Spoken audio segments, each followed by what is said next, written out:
Bonjour, je vous propose de découvrir avec moi À une passante, un poème de Baudelaire qui se trouve dans Les Fleurs du Mal. C'est le poème numéro 117, soit le 10e de la deuxième partie du recueil, Tableau parisien. Vous savez que Baudelaire a été critique d'art. Il est notamment grand admirateur d'un artiste de son époque, Constantin Guy. Ce peintre et dessinateur capte des instants éphémères. Il réalise des croquis de mœurs, il représente ses contemporains dans des costumes de l'époque, dans la rue, au théâtre, accoudés au rebord des fenêtres. Dans un recueil d'essais intitulé Le peintre de la vie moderne, Baudelaire fait l'éloge des aquarelles de Constantin Guy. Il s'agit pour lui de dégager de la mode ce qu'elle peut contenir de poétique dans l'historique, de tirer l'éternel du transitoire. Et il en profite pour définir sa propre conception de la beauté moderne. Le beau est toujours composé d'un élément éternel et d'un élément relatif, circonstanciel. C'est exactement ce que Baudelaire fait dans ce poème. Il utilise l'allégorie de la passante pour faire un manifeste esthétique où la beauté apparaît paradoxalement éternelle et transitoire, atemporelle et circonstanciée. Ma problématique.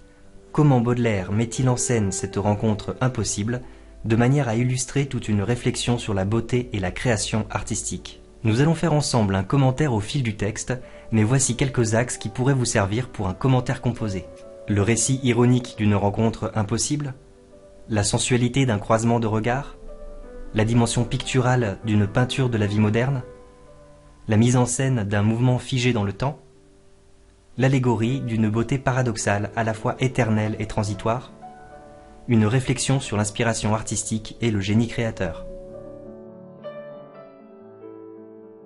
La rue assourdissante autour de moi hurlait.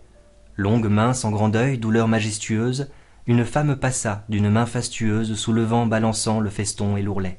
Nous reconnaissons dans ce poème la structure canonique du sonnet, regardez. 2 quatrains, 2 tercets, qui font en tout 14 vers. Pour les quatrains, on trouve des rimes embrassées qui évoquent bien une relation entre deux personnages, d'autant que les rimes sont masculines et féminines. Une rime féminine, c'est une rime qui se termine avec un E muet. Ici, ça correspond aux rimes en euse, u, etc. Pour les tercets, nous avons une rime croisée et une rime plate. Vous verrez que cela correspond à un moment de basculement pour le premier tercet et une pointe pour le deuxième tercet, comme c'est le cas traditionnellement dans le sonnet. Revenons maintenant à notre premier quatrain. Le premier vers nous met tout de suite en situation avec la première personne qui se situe dans le complément circonstanciel. La rue assourdissante autour de moi hurlait. Cette volonté de donner à voir une scène animée et frappante, c'est ce qu'on appelle une hypotypose. Ainsi, la rue est personnifiée par le verbe hurler, nous donnant ainsi en même temps à voir et à entendre. Le moment d'apparition de la passante est alors soigneusement mis en scène. Une femme passa. C'est le seul passé simple du poème. Tous les autres verbes convergent donc vers cette seule action réellement ponctuelle. Hurler, à l'imparfait, sert à planter le décor, tandis que les deux participes présents, soulevant, balançant, sont deux actions secondaires qui figent le mouvement de la passante comme un cliché photographique ou un effet de ralenti. On dirait que le temps s'est arrêté pour l'observateur. Le rythme de la syntaxe accentue cet effet de ralentissement. Regardez, deux adjectifs, longue, mince, sont suivis d'un complément circonstanciel, en grand deuil, puis d'une incise, douleur majestueuse. Tous ces éléments renvoient à une femme, le sujet du verbe passer, qui est ainsi retardé pendant un vers entier. L'effet d'attente est frappant. Autre point caractéristique de ce poème, la modernité des images. C'est effectivement la volonté de Baudelaire dans cette deuxième partie des Fleurs du Mal, intitulée Tableau parisien. Il n'hésite pas à prendre la rue comme cadre d'un poème. On est loin des méditations poétiques de Lamartine avec les paysages état d'âme du lac et du vallon qui représentent les thèmes privilégiés du romantisme. Regardez le lexique utilisé, le feston et l'ourlet. Ce sont deux détails du manteau qui esquissent comme une gravure de mode. On retrouve bien ici les motifs du peintre de la vie moderne, les fameuses aquarelles de Constantin Guy. Ce contexte nous permet de mieux comprendre les enjeux du poème. La passante est une allégorie baudelairienne de la beauté, douleur majestueuse. Cette petite périphrase semble désigner, nommer cette allégorie. Pour ceux qui ont besoin d'une petite définition précise, l'allégorie est la représentation personnifiée d'une idée abstraite. Les adjectifs employés, majestueuse, grand, la mettent hors de portée. Le deuil, qui se traduit par un habit noir, est justement à travers le thème de la mort l'indice du passage du temps. Il donne à cette beauté son caractère transitoire. D'ailleurs, regardez les rimes féminines, majestueuse, fastueuse. Ce sont des rimes en tueuse qui annoncent déjà le plaisir qui tue qui se trouve à la fin du deuxième quatrain. L'assourdissement du poète va redonner toute son importance à la vue. Une main fastueuse, c'est une beauté généreuse. Ce mouvement de la main crée un jeu presque érotique entre ce qui est montré et ce qui est caché. On a d'ailleurs la jambe qui apparaît au début du quatrain suivant. Avez-vous remarqué la proximité sonore entre les mots fastueux et feston? Le feston est en effet un ornement, une marque de richesse. Les allitérations en F et en S imitent le froissement du manteau et le mouvement de la main. Avec ce détail pratiquement inaudible, Baudelaire signifie que le bruissement du manteau a complètement éclipsé le vacarme de la rue. Symboliquement, l'allégorie de la beauté a pris le pas sur le cadre circonstanciel du décor. Agile et noble avec sa jambe de statue. Moi je buvais, crispé comme un extravagant, dans son œil, ciel livide où germe l'ouragan, la douceur qui fascine et le plaisir qui tue. On retrouve dans ce quatrain les éléments qui caractérisent la beauté baudelairienne. La noblesse atemporelle et figée de la beauté classique est mêlée à la fugacité du mouvement de la jambe qui l'emmène au loin. L'enjambement, qui prolonge la phrase du premier au deuxième quatrain, permet de créer rythmiquement ce mouvement suspendu. En effet, chez Baudelaire, la statue est en mouvement. On peut y voir une référence au mythe de Pygmalion, ce sculpteur tombé amoureux de sa propre création. Dans les Métamorphoses, Ovide raconte que Vénus donne vie à la statue Galatée que Pygmalion peut alors épouser. L'image de l'ouragan n'est pas anodine. On se souvient dans l'Albatros que le poète hante la tempête, ce lieu tourmenté d'où il tire la matière de son art. Mais ici, Baudelaire parle d'un ciel livide, c'est-à-dire très pâle. Il indique par cette métaphore que la beauté est paradoxale, comme un ciel vide et calme qui recèle pourtant la possibilité d'un orage. C'est un moment suspendu entre l'avant et l'après. D'ailleurs, si l'on regarde maintenant les temps employés pour les verbes, germe, fascine, tue, c'est le présent de l'indicatif. Avant et après, les verbes sont au passé. Plus loin, nous avons même le futur, ne te verrai-je plus. Ce moment figé dans le présent se trouve donc dans les vers 7 et 8, c'est-à-dire exactement au milieu du poème. Pourquoi ce moment est-il aussi important? Ces deux vers racontent l'instant très court du croisement des regards. Regardez le complément circonstanciel de lieu, dans son œil. Le moment est éternisé par la syntaxe. Je buvais quoi? La douceur. Le complément d'objet est retardé jusqu'au dernier vers du quatrain. L'allitération en S semble imiter cette douceur du regard, prolongeant le jeu entre les sons et la vue qui était initié dans le premier quatrain avec le mouvement du feston et de l'ourlet. D'ailleurs, ce passage est particulièrement sensuel, avec le toucher représenté par la douceur, et l'on retrouve également le goût évoqué par le verbe boire. Cette image poétique d'un regard liquide à la fois sonore et caressant crée une véritable synesthésie, une correspondance entre diverses perceptions. Dans un autre poème des Fleurs du Mal, Hymne à la beauté, Baudelaire écrit « Viens-tu du ciel profond ou sors-tu de l'abîme, ô beauté? Ton regard infernal et divin verse confusément le bienfait et le crime, et l'on peut pour cela te comparer au vin. » Quels sont les points communs entre la beauté et le vin dans notre poème? Le poète boit deux choses, la douceur qui fascine et le plaisir qui tue. C'est une autre métaphore où l'inspiration poétique est comparée à une boisson et à l'ivresse. On retrouve bien la dualité de la beauté à la fois douce et amère. Dans un essai, Les paradis artificiels, Baudelaire trace un lien entre les drogues et l'inspiration poétique. Cependant, pour lui, le véritable poète trouve cet état d'éveil et d'exacerbation des sens, non dans la consommation des drogues, mais dans la création artistique elle-même. Baudelaire ne manque pas d'autodérision dans sa représentation du poète, crispé comme un extravagant. D'un côté, nous avons une allégorie de la beauté, agile, en mouvement, et de l'autre, nous avons un spectateur immobile qui ne se rend plus compte de sa propre apparence tant il est fasciné. Moi, je buvais. La première personne du singulier est rejetée en tête de vers. C'est une véritable mise en scène qui oppose concrètement les deux personnages. La beauté est dangereuse, il suffit de voir le verbe final, elle tue. Le poète se trouve alors en position de victime potentielle. Dans un poème en prose intitulé Le Confiteor de l'artiste, qui se trouve dans le Spleen de Paris, Baudelaire écrit « L'étude du beau est un duel où l'artiste crie de frayeur avant d'être vaincu. Un éclair, puis la nuit. Fugitive beauté dont le regard m'a fait soudainement renaître, ne te verrai-je plus que dans l'éternité ?»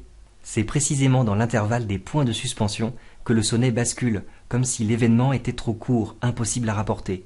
La métaphore de l'orage est filée. La création artistique survient le temps d'un éclair de génie, mais c'est aussi une rencontre qui s'apparente au coup de foudre. Fugitive beauté dont le regard m'a fait renaître. La tournure normale aurait été « le regard de cette beauté fugitive m'a fait renaître ». Par un effet de style, l'adjectif est placé en tête de phrase, comme s'il avait la force d'un nom propre, n'ayant donc pas besoin de déterminant. Cela renforce la dimension allégorique de la beauté, d'autant que le mot fugitif peut aussi être appliqué à un être humain. La passante semble fuir comme la fuite du temps, qui était déjà symbolisée dans le premier quatrain par la tenue en deuil. La brièveté de ce moment est donc aussitôt associée au regret. Le passé composé apparaît, le regard m'a fait soudainement renaître. C'est le temps des actions terminées, révolues, mais dont on perçoit encore les conséquences. Les allitérations en R représentent ce regret du poète. C'est pourtant à partir de cette disparition que le poète retrouve la parole, fugitive beauté. C'est une apostrophe. Il utilise désormais la deuxième personne pour s'adresser directement à elle. Ne te verrai-je plus. Mais en même temps, le futur et la forme négative de la phrase en font une question rhétorique, c'est-à-dire une question dont la réponse n'est pas attendue. Cela souligne cruellement que le dialogue, empêché par le vacarme de la rue, est désormais impossible. On retrouve le thème de l'absence, fondamental en poésie. On peut d'ailleurs s'amuser à lire ce poème comme une réécriture d'Orphée dont l'histoire est racontée par Ovide dans les Métamorphoses. Ce poète mythique serait descendu aux enfers pour retrouver Eurydice, sa bien-aimée, mais s'étant retourné trop tôt sur le seuil des enfers, il la voit disparaître devant ses yeux. La rue était dès le début un lieu aux connotations infernales. Le verbe renaître semble indiquer que le poète est tiré de la mort elle-même. Ne te verrai-je plus que dans l'éternité. L'obstacle qui les sépare désormais est aussi infranchissable que la mort elle-même. Tout cela rend plausible le motif de la catabase. C'est le mot savant pour désigner le voyage aux enfers. En tout cas, nous retrouvons les deux ingrédients principaux de la beauté selon Baudelaire. Un événement fugace, circonstancié, prend une dimension mythologique, atemporelle. Ailleurs, bien loin d'ici, trop tard, jamais peut-être, car j'ignore où tu fuis, tu ne sais où je vais, ô toi que j'eusse aimé, ô toi qui le savais. Traditionnellement, le dernier tercet d'un sonnet est une pointe. C'est le cas ici, avec les nombreux points d'exclamation qui participent à une gradation dans l'espace et le temps.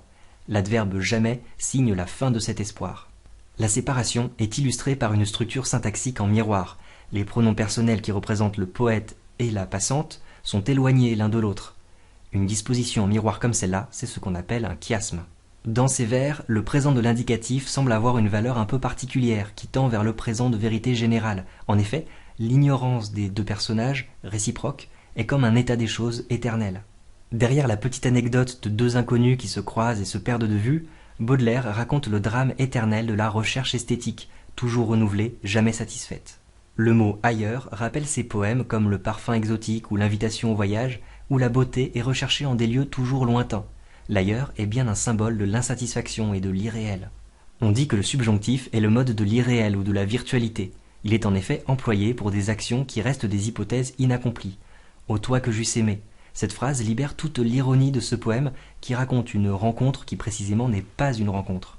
On reconnaît bien là le mécanisme de l'ironie qui consiste à dire une chose tout en disant son inverse. La double apostrophe va dans le même sens car elle semble construire un dialogue où justement il ne peut pas y avoir de dialogue. Le thème de l'amour déçu, la cruauté de la belle dame sans merci, ce sont des thèmes traditionnels dans la poésie. À cet égard, l'œuvre poétique de Pétrarque est fondatrice. Dans le Canzonière, il raconte toutes les étapes de son amour impossible pour Laure de Sade, une personne réelle idéalisée dans sa poésie. Mais dans notre poème, le reproche final, ô toi qui le savais, ne parvient qu'à mimer une relation qui n'a jamais commencé d'exister. Dans ce sonnet, Baudelaire met en scène l'apparition fugitive d'une passante sous le regard fasciné du poète. Le poème fige cet instant très court du croisement des regards avec des effets de ralenti, comme un cliché photographique.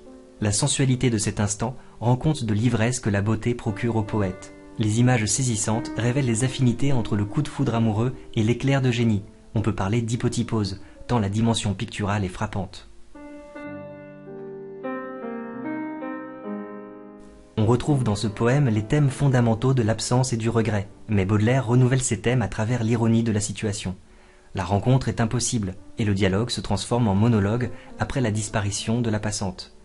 Comme Orphée, le poète est séparé de sa bien-aimée par des obstacles aussi infranchissables que la mort elle-même, mais ironiquement, il est surtout la victime d'une relation qui n'a jamais existé. Derrière le récit anecdotique se cache une réflexion sur la recherche esthétique. À la fois mouvante et immobile, la passante est l'allégorie d'une beauté paradoxale. Pour Baudelaire, la beauté est à la fois éternelle et transitoire, immuable et circonstanciée. Dans ce poème, il esquisse donc une scène de la vie moderne, mais lui donne une dimension atemporelle, en l'associant notamment à des références mythologiques et en lui donnant une valeur profondément symbolique. Merci à vous d'avoir suivi jusqu'ici. Si vous étudiez les Fleurs du Mal et Baudelaire, n'hésitez pas à consulter mes autres commentaires. J'ai notamment réalisé l'Albatros, le fameux sonnet des correspondances, Élévation, Parfum exotique et le spleen. Au revoir.